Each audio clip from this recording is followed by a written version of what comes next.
Welcome back to another volume of truly disturbing tales from Reddit.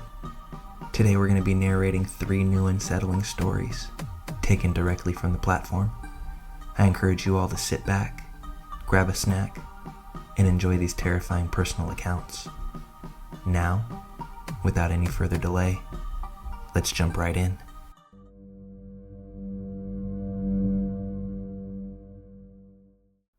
I worked at a local government agency for a long time. Each summer, we would get a new crop of interns. Most were fine. Some caused issues, like when we caught 2 of them making out in the file room, but overall, they were just normal kids from high school or college trying to get some work experience. In 2016, my department received an intern later than usual, right in the middle of summer. Warner was a bit older than the usual crowd, around my age, maybe late 20s. We initially hit it off pretty well, and although I found him sort of strange, I didn't mind since he was friendly and we had some common interests. He was the only person in my department who was even close to my age. The interns were all teenagers, and the regular staff averaged around 60 years old, which is older than my mom. I was psyched to have a peer to chat with, so occasionally I would eat lunch with Warner or stop by his cubicle and have a chat. His strangeness was mostly an outsized personality, a mix of over-the-top enthusiasm with a bit of social awkwardness, but I got 0 bad vibes from the guy. It wasn't long before Warner started having major performance problems at work. He would produce little to no work on most days, no show or arrive late without informing anyone, and generally acted unprofessionally. One day, he showed up for work at 3:15 p.m., when our workday ended at 4:30. The office manager was livid and told him to go home. His behavior bothered nearly everyone in my office, but I didn't supervise him, and we had plenty of slacker interns in the past. While his antics were a bit of a spectacle, it wasn't a big deal to me. If you're wondering why he wasn't let go, 2 words: political favor. I found out from Warner himself that he was hired because his uncle had donated to the campaign of our big boss, so he wasn't going anywhere. Near the end of that summer, I put in my notice that I was leaving my job and relocating to a new state. Once Warner caught wind of this, he would constantly complain that it sucked I was leaving because we barely had time to become friends. I would always laugh lightly in response and give a sympathetic, "yeah." He would start to monopolize my time at work more and more, and it became disruptive to the people who sat near me. I found it slightly annoying, but I also was extremely happy to be leaving that job for reasons unrelated to Warner, and I spent my last month there not caring much about what my coworkers thought. I tolerated Warner lingering by my desk. One day, he caught me leaving work and offered me a ride home. I usually took the bus, and occasionally other coworkers would offer me rides home if they were going my way, so this didn't seem odd to me. I accepted and walked to his car with him. It smelled awful and was full of garbage. He hastily cleared off the passenger seat and apologized for the mess. We got on our way, but once we were on the main road, he started begging me to stop and get dinner with him. I laughed and said he didn't need to ask me that intensely, and said we could stop at a diner on the way. We had a nice meal, with pleasant conversation even. He was intelligent and had a variety of interests. Our political positions aligned, and we shared disdain for our cranky old coworkers. I had a good time. I expressed that he didn't need to drive me all the way home now that it was late, but he kept insisting, so I relented. As I directed him towards my house, he started in again with the whining about how our developing friendship was cut short because I was moving. At this point, I was tired of hearing this. The decision to leave my job and move away from home was extremely difficult to make, and I was proud of how bold I was being. I stopped responding and laughing, and his whining began to fade out. We came up to the turn to get onto my street, and as I pointed it out, he accelerated and drove right past it, laughing. I chuckled, almost in a, "oh my god, what the f*** kind of way," thinking that he was just joking around. When I began giving instructions about how to turn around and get back, he started begging me to keep the hangout session going because he was lonely. This immediately set me on high alert. It suddenly hit me that I'm in a man's car, someone I don't know that well, who doesn't exercise proper behavior at work, which is the only context that I know him from. And now, he's displaying weird behavior outside of work as well. My instinct was to not insist I be let out of his car. I felt as if this would escalate the situation into something bad, and in hindsight, it may have been the right thing to do when I think about the type of person that he turned out to be. I told him we could hang out at the park near my house if he wanted to talk. He seemed to like that idea, and we parked and walked over. The pleasant conversations resumed.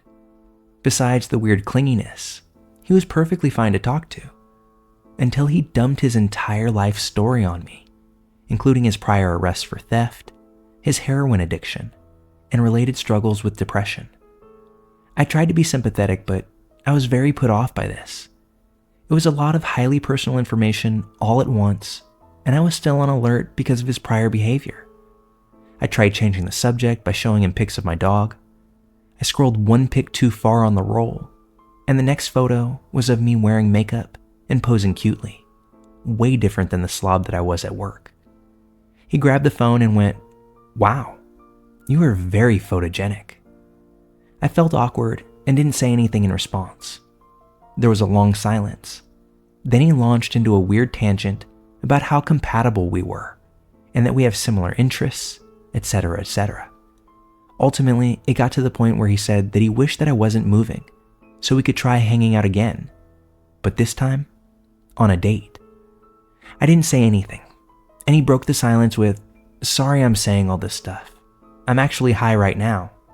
That's why I know where Riverside," the bad neighborhood that had previously come up in conversation, "is. I went there yesterday to score. Otherwise, I wouldn't have said it, so I'm really sorry." Internally, I freaked out.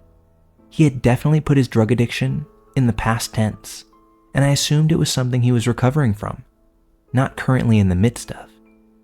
I also realized I had been in a car that he was operating while he was under the influence. I don't know anything about heroin, so I was clueless, and overall, I just felt very stupid. He immediately started whining and begging me not to judge him or hate him, and kept saying over and over again how nice I am and how understanding I am, that I'm pretty and smart, all of these weird compliments interspersed with talking down about himself. I didn't know what to do, so I smiled reassuringly and told him not to worry, but that I was tired and wanted to go home. That's when he started crying. He had this weird, wheezy sob, but no tears were coming out. I sat there silently while he did this, trying to come up with some sort of graceful escape plan. My patience was wearing thin, and my anxiety was now through the roof. It's a weird feeling to be both annoyed and panicky at the same time. I stood up and apologized, said the park was close to my house, so I'll just hoof it home, and started to leave when I remembered I left my stuff in his car. Trying a new approach, I casually mentioned that I forgot my stuff in his car and joked that if he wanted my dirty lunch containers, he could keep them. He ceased his bizarre crying, stood up and ran over to his car to unlock it, and I grabbed my stuff out of his back seat. His demeanor changed drastically as he calmly apologized for making things weird and asked if he could drop me off at home so I didn't have to walk alone at night.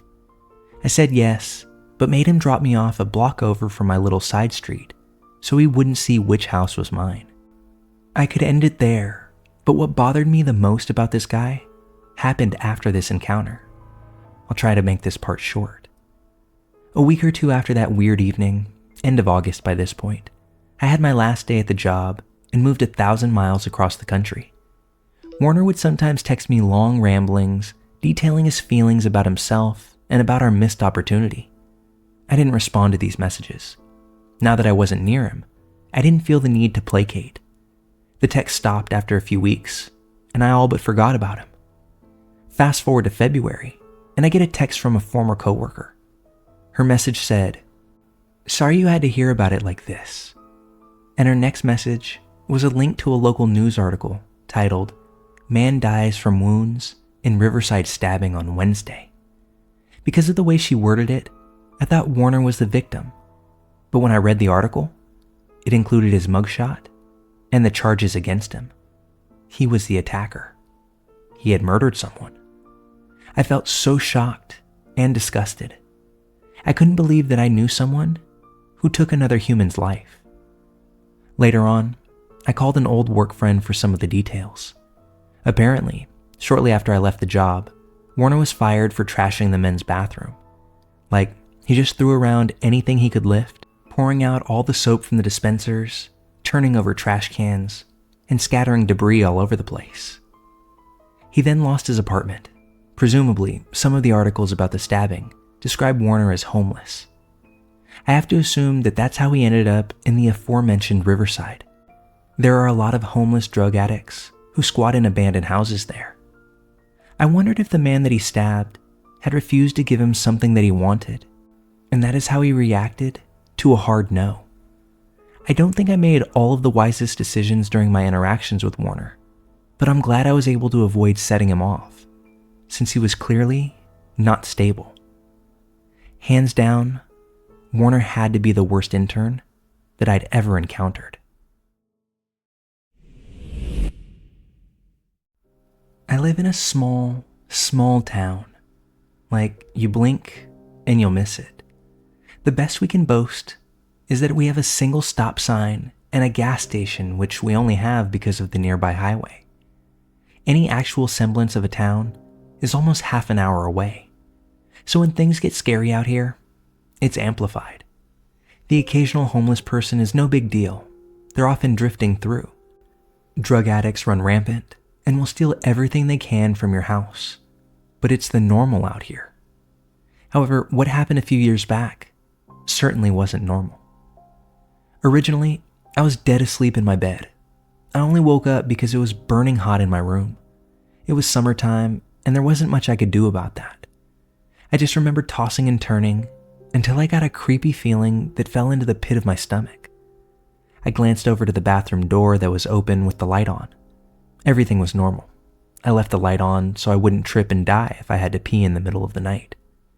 But next, I glanced at the window directly across from my bed. I had no curtains, but I did have a shitty set of blinds. Part of the blinds had been broken from wear and tear, and the crappy AC output beneath it would make them move back and forth, so you'd get a glimpse outside every so often. The yard light was still going, but what made me stop was the outline outside of my window. The figure of someone directly beyond my window pane, almost like it was waiting for the blinds to move to watch me. I didn't have an imagination as a child. That had been trained out of me.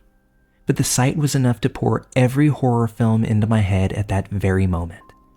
I squeezed my eyes shut and pulled my blankets over my head and slept in a cloth oven that night. By morning time, the figure was gone. I remember running to my mom's room on the verge of tears in the morning, telling her what had happened. She laughed at me like I was an idiot, told me that it was probably just a stray cat that had climbed up there for one odd reason or another. I almost believed her, since my window was pretty high off the ground, but something just didn't sit right with me. Later that day, when we were doing yard work, I glanced over at my window and saw one of our metal patio chairs had been pushed up to it. I pointed it out to my mom, who proceeded to chew me out. That's how the cat probably got up there, moron. Stop leaving furniture everywhere. But I hadn't moved it. It was heavy enough that I struggled with it. So we moved it back, and so began a pattern. At night, I'd see the figure, complain to my mom, and we'd find a chair moved back every single morning.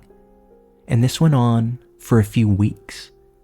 My mother stopped caring about my concerns until one morning we saw where the outside screen of my window had been sliced open. I still remember her shaking her head and complaining about those damn stray cats, the ones that we had still yet to see. I could tell she was unnerved by the development. I couldn't handle it anymore, and I opted to sleep in our living room that night. The only problem was our kitchen and living room connected, which meant there were always several windows. The first night of my move went well, despite my back hurting from the couch.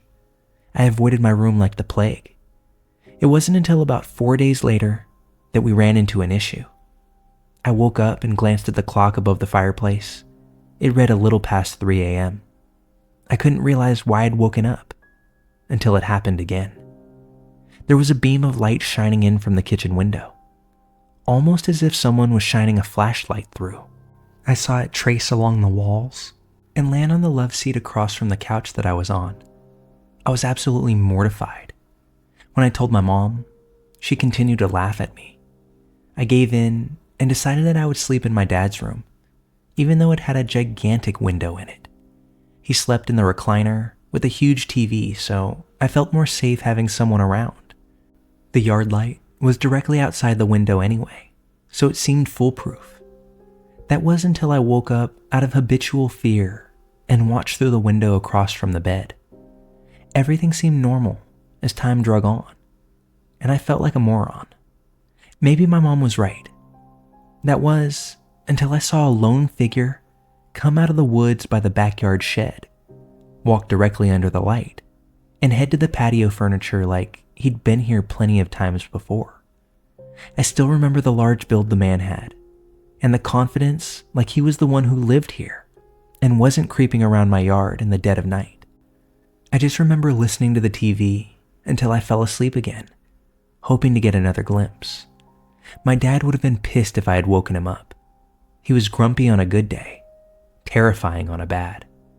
I didn't feel like risking it unless I had solid proof because of just how scared I was. The next morning, my mom chewed me out again for the patio furniture, which was pretty much routine by this point. Although this time, something new happened.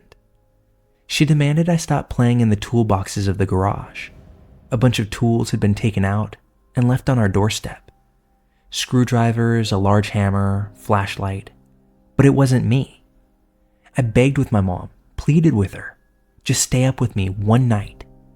We couldn't close our garage because it was an open carport, and I wasn't going to get my ass beaten for touching tools because of someone else.